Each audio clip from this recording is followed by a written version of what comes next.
In this video we will learn how to add expense type in FlowHCM. First of all, we will log in into FlowHCM portal. Here is the dashboard. Click on the expense module on top navigation bar. Click on expense settings form. So here you can see expense type form. Click on the add expense type button. Enter the title of the expense type. Select category from drop-down. Select either expense is quantity or quota based.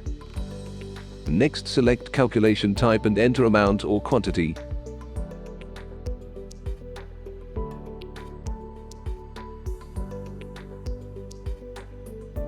Select expense accrual method. If required, select expense carryover yes or no. Next, apply limit if required. If yes, then select limit type from drop-down. Select limit calculation type and enter amount or percentage. Select either to carry forward the limit or not. Then click on Save button. System will show a small pop-up indicating that your request is successfully submitted.